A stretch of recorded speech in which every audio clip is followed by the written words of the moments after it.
Hi guys, JT here, and today I'm bringing you some information on 10 games in Fanatical's Relentless Bundle of January 2024 to help you in picking your 8 games. By using the link provided in the description below, not only will you gain access to this bundle, but you also have the opportunity to support this channel. Your support would mean the world to me, and I genuinely appreciate it. Anyway, let's get into this. At number 1 we have Bosorka, a game where you take on the role of Horpina, a novice witch who accidentally unleashes a torrent of uncontrollable magic upon the world. Your task is to correct this magical mistake and fend off monsters and evil forces. The game offers a unique blend of magic and action, allowing you to wield various spells, ride special brooms, and engage in a magical roguelike adventure. The game's controls are straightforward, using the standard WASD scheme for movement and a shift for dashing on your broom. You can flip Horpina and her broom using the space key, causing damage to any enemies in your path.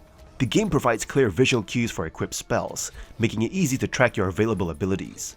Combat in Bosorka involves wielding projectile spells with the left mouse button. Each spell comes with a limited usage time, which corresponds to a specific number, offering a sense of balance. The right mouse button activates more potent spells, often with area of effect properties. The Swarm Dance is one of the more fun spells, releasing clouds of bugs that deal significant damage to enemies, especially when multiple clouds hit a boss. Horpina is accompanied by a creature called an Oko, which helps indicate the direction of her attacks. The game allows you to recruit additional Oko by spending gold, and they can be empowered using companion enhancement runes. This extra help, along with strategically collecting apples to heal companions, can be highly effective. While fighting regular enemies can be enjoyable, boss battles provide a significant challenge. Some bosses can manipulate the environment, making encounters more challenging. The game features a variety of brooms, each with unique abilities, enhancing your gameplay experience. However, one drawback is the game's relatively short duration, considering the range of spells available. The limited content may leave you craving more. Nevertheless, Bosorka offers a fun roguelike adventure filled with magical combos and unique abilities. At number 2 we have Graveyard Keeper, a distinctive management simulation.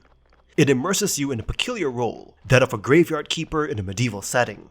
Transported back in time and mistaken for the local graveyard keeper, you find yourself managing the cemetery and interacting with an eccentric cast of villagers, each with their unique quirks. The game's unique selling point lies in its diverse activities, from the meticulous care of the cemetery and the practice of alchemy to farming, fishing, and more. Graveyard Keeper offers a wide range of tasks to keep you engaged. One of the most notable features is conducting worship services in the church, which adds a distinct flavor to the gameplay and offers a sense of accomplishment. However, the game isn't without its flaws. The progression can feel frustratingly slow at times.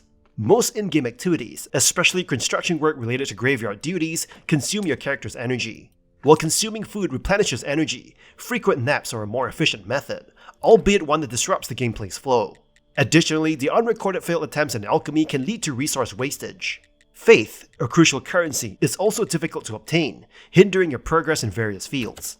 Combat plays a minor role in Graveyard Keeper, with slightly clunky mechanics. Monsters tend to outmaneuver you, diminishing the enjoyment of the experience.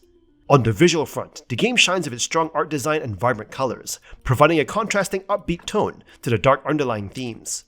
While Graveyard Keeper offers a fresh and unique gaming experience, it is held back by issues with balance, unpolished combat, and a somewhat uninspiring plot.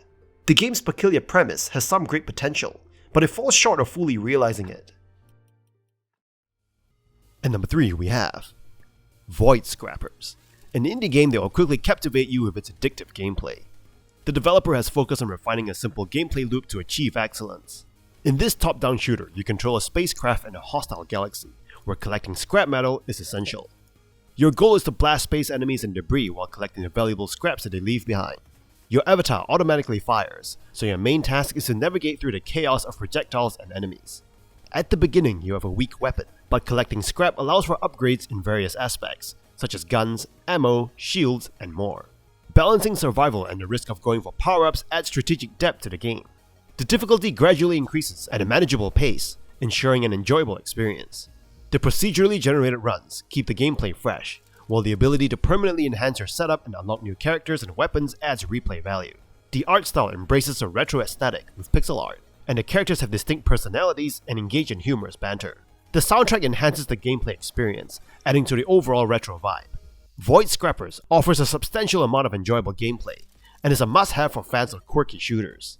The addictive and varied gameplay, coupled with a wide range of characters and upgrades, make it a standout title in the genre. At number 4 we have Fates of Ort, an action RPG that offers a clever mashup of gameplay elements. In this game, time freezes when you're not moving, attacking, or casting spells, creating a unique pause with real-time mechanic. This innovative approach replaces the more reflex-based gameplay with a more measured pace, allowing you to strategize and combine conditions and spell effects without relying solely on memorized button sequences. The game also incorporates elements of bullet hell, and features a respawning and healing system reminiscent of Dark Souls. Unlike other Diablo-like games that tend to lose interest quickly, Fates of Ort captures the spirit of old Zelda games, providing an adventurous experience with numerous side quests and bonus items to discover. While the game does have randomly generated items, there are fewer of them compared to typical games in the genre, reducing the time spent examining minor variations. The magic system in Fates of Ort adds another layer of depth. As the protagonist, you must acquire better magic to combat the main villain, who corrupts everyone with apocalyptic powers. The magic comes from the Sisters, a trio of demigoddesses representing different elements. Each sister's magic has strengths and weaknesses against various monsters, offering replay value as you choose one and stick with her magic throughout the game. The choices you make in Fates of Ort also have consequences. Accepting the villain's offer grants you free spells, but drains power from the land, while rejecting it means your spells are powered by your own health. This decision affects gameplay, and adds an intriguing layer of strategy and trade-offs. Overall, Fates of Ort is a delightful and easily likable game, offering a unique twist on the action RPG genre. At number 5 we have For the King, a challenging turn-based strategy game that follows a group of adventurers on their quest to murder various monsters and enemies that threaten the kingdom. The game features procedurally generated maps, quests, and events, ensuring that each playthrough is unique and challenging. The gameplay in For the King revolves around turn-based combat and exploration, with players navigating through the game's various regions, solving puzzles, and engaging in battles. The combat system is straightforward but challenging, requiring players to carefully plan their moves and attacks to overcome enemies. One of the most notable aspects of For the King is its co-op mode, allowing up to 3 players to play together locally or online. The game's combat and exploration systems work well in multiplayer, with players able to coordinate their attacks and strategies to overcome challenging opponents. The game's progression system is also well designed, with players able to unlock new weapons, abilities, and upgrades as they progress through the game. These upgrades are essential for taking on the game's more challenging enemies and bosses, providing a satisfying sense of progression. The game's story is relatively simple but engaging, with players tasked with uncovering the source of the kingdom's troubles and putting an end to it. The game's world is richly detailed, with each region having its unique look and feel, providing an immersive experience. While the game's difficulty can be unforgiving sometimes, it never feels unfair, and is probably your fault. Players are encouraged to experiment with different strategies and approaches to murder their opponents. Overall, For the King is a challenging and engaging turn-based strategy game that offers a lot of content for players to enjoy. With its co-op mode, progression system, and immersive worlds, it'll keep you coming back for more. At number 6 we have Chicken Police Painted Red, an adventure game. The game is set in a fictional city called Clawville, where animals live in a world full of crime and corruption. The game follows 2 chicken detectives named Sonny Featherland and Marty McChicken as they investigate a missing person case. The game's standout feature is its unique art style, which blends film noir aesthetics with animals. The characters are well designed, with each animal species having their own distinct look and personalities. The voice acting is also excellent, with each character having their own unique voice that fits their personality perfectly. The gameplay is a mix of point-and-click adventure and visual novel elements. Players must gather clues, interrogate suspects, and solve puzzles to progress through the story. The game also features a dialogue system that allows players to choose how to respond to other characters, which can affect the outcome of the story. The story itself is engaging and well written, with plenty of twists and turns to keep players guessing. The characters are well developed and interesting, with each having their own motivations and secrets. The game's humor is also a highlight, with plenty of witty dialogue and puns that will make players chuckle. The game's music and sound design are also top-notch. The jazz-inspired soundtrack fits the game's film noir aesthetic perfectly and sets the mood for each scene. The sound effects are also well done, with each sound effect adding to the game's immersive atmosphere. Overall, Chicken Police Painted Red is a unique and engaging adventure game that stands out from the crowd with its distinctive art style and memorable characters. It's a must-play for fans of the point-and-click adventure genre, and those looking for a game with a strong narrative and interesting world building. At number 7 we have Black Book, a roguelike RPG. The game is based around Slavic mythology and folklore, following a young sorceress named Vasilisa who sets out to uncover the secrets of the titular Black Book, a powerful artifact that can grant its user immense power. The gameplay of Black Book revolves around card-based battles, where players must use a deck of spells and abilities to defeat enemies. The game features a unique twist on the card battle system, allowing players to combine cards to create new abilities and customize their deck to suit their playstyle.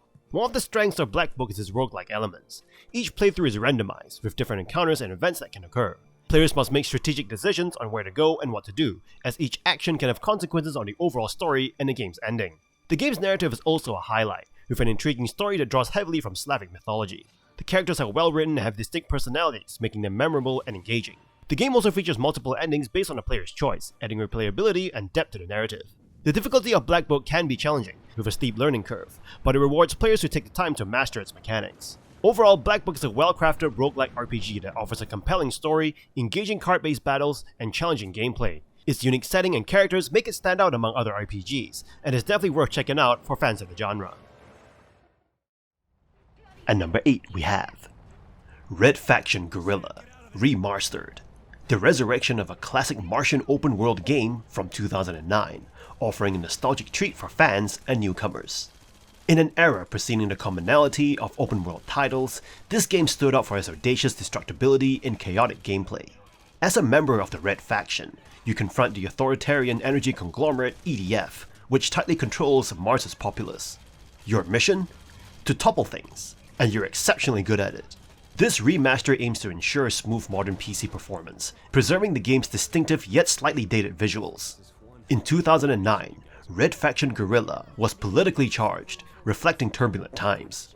Playing as Alec Mason, you challenge an advanced occupying force with rudimentary tools, starting with just a hammer.